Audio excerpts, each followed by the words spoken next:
I've seen scenes like this in 40 years of modern British politics.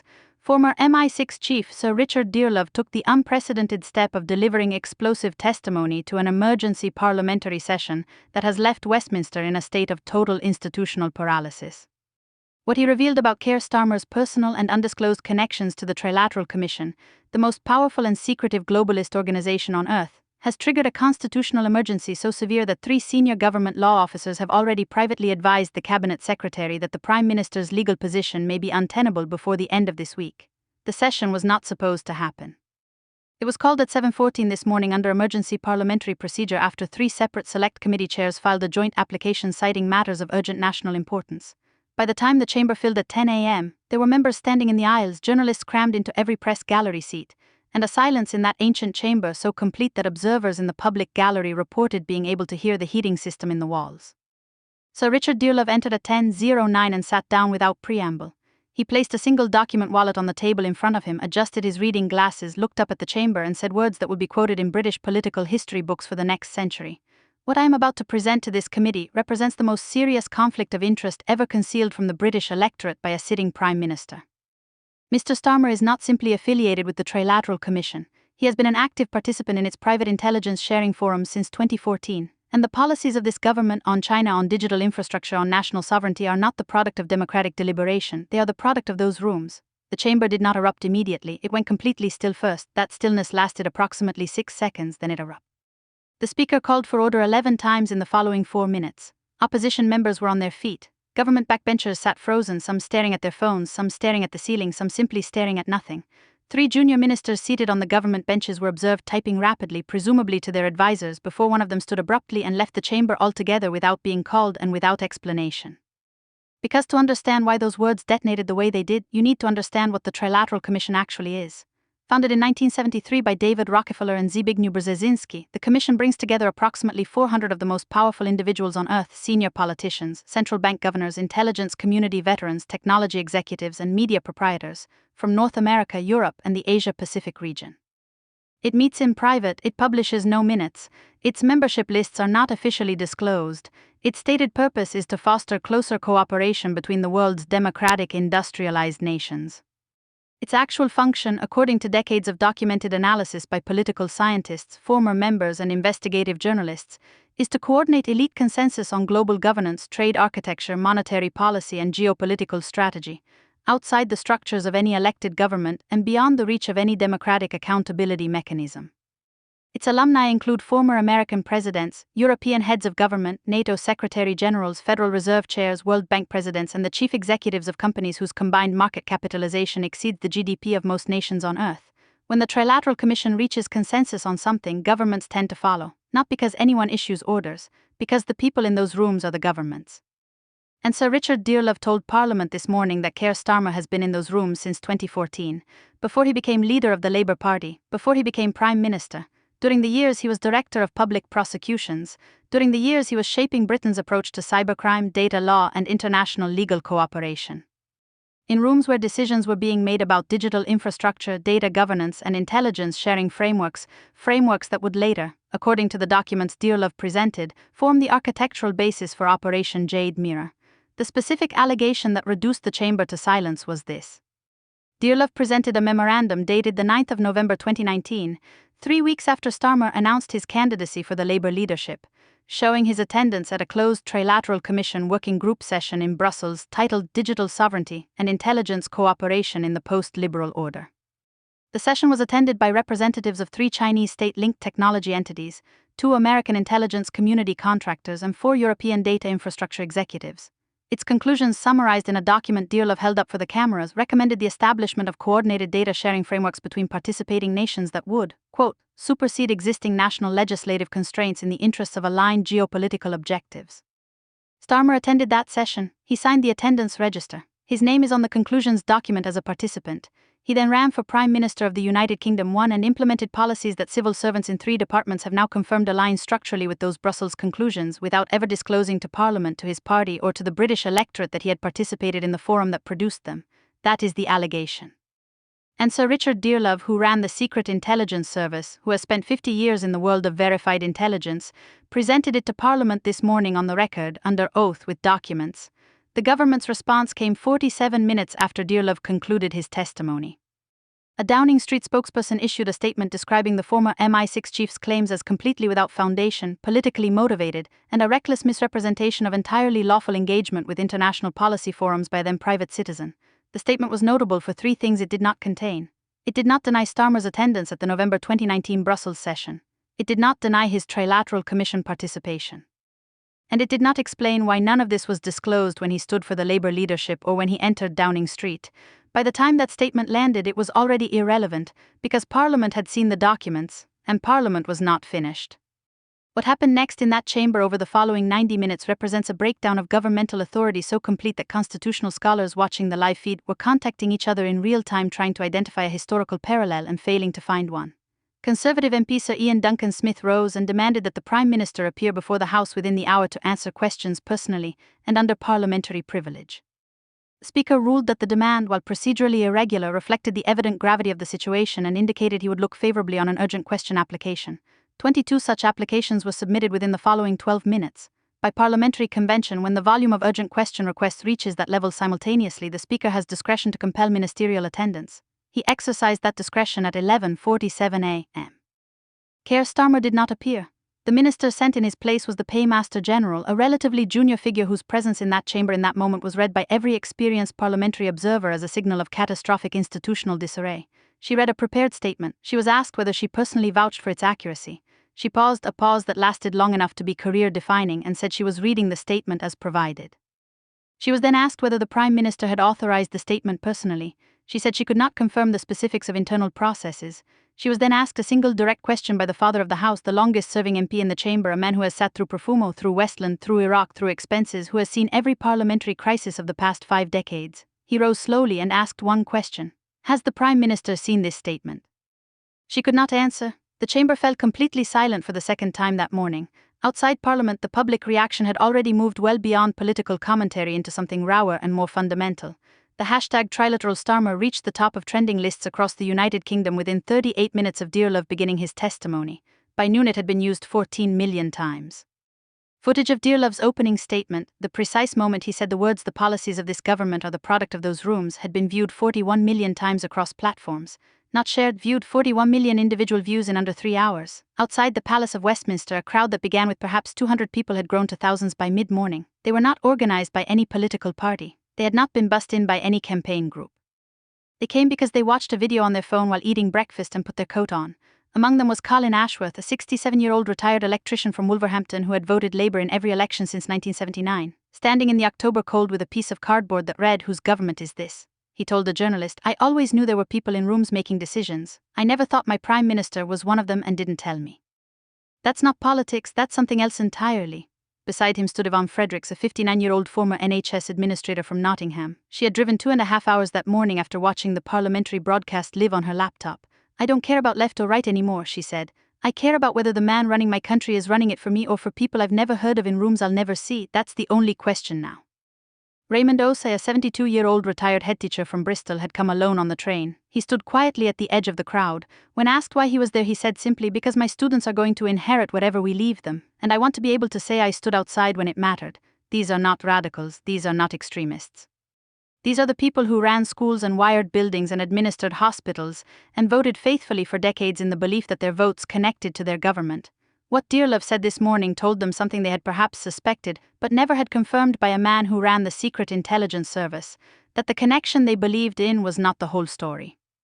The Trilateral Commission documents produced by Dearlove this morning, and now being assessed by the Intelligence and Security Committee, the Cabinet Office, the Information Commissioner, and legal teams representing 3 parliamentary opposition parties, reveal a pattern of engagement that spans a decade and touches the most sensitive areas of British sovereign policy. The November 2019 Brussels session was not Starmer's first or last attendance. Commission records show his participation in forums in Tokyo in 2016, in Washington in 2017, in Paris in 2018. Each forum addressed areas that would later become central to his government's policy program: digital infrastructure governance, cross-border data frameworks, the restructuring of public sector technology procurement, the role of private intelligence contractors in national security architecture. None of this was declared. Not to the Labour Party membership who elected him as leader, not to the electorate who voted him into Downing Street, not to the Parliament he now leads, not to the cabinet ministers who serve under him, several of whom learned about these forums for the first time this morning in the same way as everyone else watching a live broadcast on their phones. The cabinet revolt that followed has been building since the testimony concluded and is accelerating by the hour. Chancellor Rachel Reeves, whose authority and institutional credibility depend entirely on her reputation for financial and political transparency, was described by 3 separate sources as being visibly furious during an emergency cabinet meeting called at 1:15 p.m. She did not resign in the room, but she left without speaking to journalists, without issuing a statement, and without responding to texts from the Downing Street communications team. Her press office has declined to comment 4 times since noon. In Westminster, that silence has a specific and well-understood meaning. Home Secretary Yvette Cooper, who as chair of the Home Affairs Select Committee spent years demanding transparency from intelligence services, was seen arriving at her department at 2:30 p.m. carrying documents and walking past her own press team without acknowledgement. A source in her private office described the atmosphere as like waiting for a verdict. Foreign Secretary David Lammy, whose entire political identity is built on multilateralism, international law and democratic accountability, issued a statement at 3:15 p.m. that was so carefully worded, acknowledging the seriousness of the parliamentary proceedings while neither defending nor condemning the Prime Minister, that constitutional lawyers described it immediately as a resignation letter with the date left blank. The parliamentary arithmetic of what is happening tonight is straightforward and brutal. Under Labour Party rules, a leadership challenge requires 15% of the Parliamentary Labour Party to submit formal letters, approximately 38 MPs. By 4 p.m. this afternoon, the number of confirmed letters stood at 29 according to sources with direct knowledge. Messages in Labour WhatsApp groups seen by political journalists showed a further 11 members in active discussion. The threshold is expected to be crossed before midnight. When it is, the clock starts running and it does not stop. Conservative leader Kemi Badenoch appeared on the steps of Parliament at 2 p.m. with a brevity and precision that made her statement more powerful than any speech twice the length. The British people elected a government. They did not consent to being governed by an international commission they have never heard of, whose meetings are never published, whose members are never named, and whose conclusions are never debated. If the Prime Minister cannot stand before Parliament today and explain his decade of participation in those forums, he has no basis on which to continue in office. She walked back inside without taking questions. The restraint was more devastating than any attack. Nigel Farage addressed supporters outside Parliament for 11 unscripted minutes that will be replayed for years. He did not shout, he did not gesticulate, he stood completely still in his overcoat and spoke with the quietness of someone who knows they no longer need to persuade anyone. Every time we told you that the people running this country were answerable to interests beyond your vote, they called us dangerous. Every time we said that decisions were being made in rooms you'd never enter about lives you'd never consented to changing, they called us extremists. A former head of MI6 said it under oath this morning in your parliament. We were right. The question now is not whether you believe us, the question is what you intend to do about it. He received a response that rattled the windows of offices 2 floors above the street. International reaction moved with a speed that reflects how completely this story has crossed borders. The White House press secretary was asked about the revelations at the daily briefing at 2 p.m. Washington time. She stated that the administration was monitoring the situation closely and that the United States had always maintained that democratic allies must be transparent with their publics about the basis on which governance decisions are made. The careful neutrality of those words concealed what diplomatic sources in Washington were saying more bluntly off the record, that American intelligence agencies were now conducting an urgent internal review of every intelligence product shared with British counterparts since 2019 to assess whether any of it had been influenced by frameworks developed in Trilateral Commission forums attended by the British Prime Minister. The German Chancellor issued a statement calling for full transparency. France's Foreign Ministry summoned the British ambassador. The Australian Prime Minister, speaking at a press conference in Canberra that was supposed to be about domestic housing policy, was asked about the British developments and said, choosing her words with visible care, that Australians expected their partners in democratic governance to be accountable first and foremost to their own citizens and parliaments. The Five Eyes statement, when it comes, and it is coming, will be the moment that transforms this from a domestic political crisis into a question of Britain's continued standing in the global intelligence architecture it helped create. Financial markets spent the afternoon pricing in a scenario they have not modeled before, the accelerated departure of a British Prime Minister under conditions that create potential legal liability rather than simply political embarrassment. The pound fell 2.3% against the dollar and 1.8% against the euro. Gilt yields rose sharply as bond markets reassessed political risk. The FTSE 100 shed 61 points in the final hour of trading as institutional investors reduced exposure to companies dependent on government contracts and regulatory stability. Bloomberg's political risk model for the United Kingdom, which has 14 inputs including parliamentary confidence indicators, cabinet unity measures, and public approval data, moved today to its highest reading since the height of the 2022 constitutional crisis. It has never been higher. Legal proceedings are accelerating on multiple fronts simultaneously. The Good Law Project announced at 3:45 p.m. that it was filing for an emergency judicial review of 3 specific government policy decisions on digital infrastructure procurement, cross-border data frameworks, and intelligence contractor licensing, on the grounds that they were made under undisclosed foreign influence and therefore lacked the transparency required for lawful administrative decision-making. If the court grants standing, and preliminary legal opinion suggests it will, every major government technology policy decision of the past 4 years becomes subject to legal challenge. The cascading liability this creates for the Treasury is, according to one King's Counsel who spoke on background, almost incalculable. The criminal exposure is equally serious. Lord Ken MacDonald, former Director of Public Prosecutions and one of the most authoritative legal voices in Britain, appeared on camera at 4:30 p.m. and said with the careful precision of a man who measures every word against its legal implications, if it is established that a Prime Minister participated in forums that produced policy frameworks subsequently implemented without disclosure, and if those frameworks involved the interests of foreign state-linked entities. The question of whether criminal offences have been committed under the Official Secrets Act, the Bribery Act, or the common law offence of misconduct in public office is not merely theoretical. It is a matter that the Director of Public Prosecutions will need to consider formally and urgently. He paused and then added, "I say that as a former holder of that office who understands precisely what those words mean." Inside number 10, the building that is supposed to be the operational centre of British government has reportedly ceased to function as one. Staff describe parallel command structures, with some senior advisors taking instructions from the Prime Minister's inner circle and others operating on the assumption that inner circle's authority will not survive the week. A cabinet secretary who has served 4 prime ministers is understood to have told a colleague privately this afternoon that he has never in his career been unable to identify who in a government is making decisions. He cannot identify that today.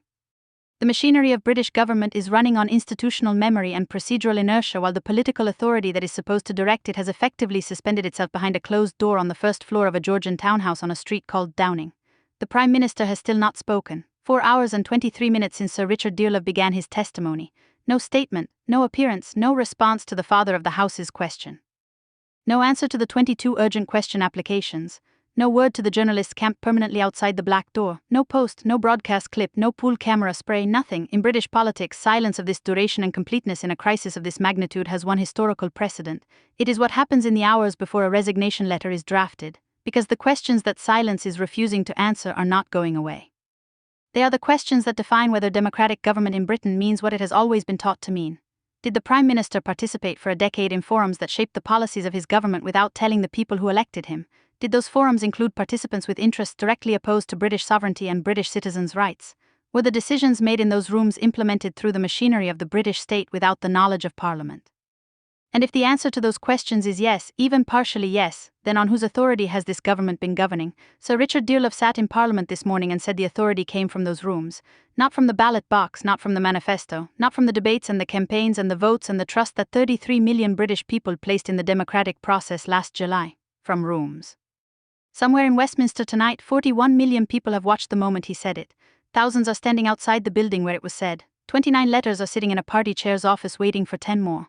A former Prime Minister's Director of Public Prosecutions, a man who built his entire political identity on the rule of law, is sitting behind a closed door with 3 advisors and a silence that is getting louder by the minute. And Britain is waiting.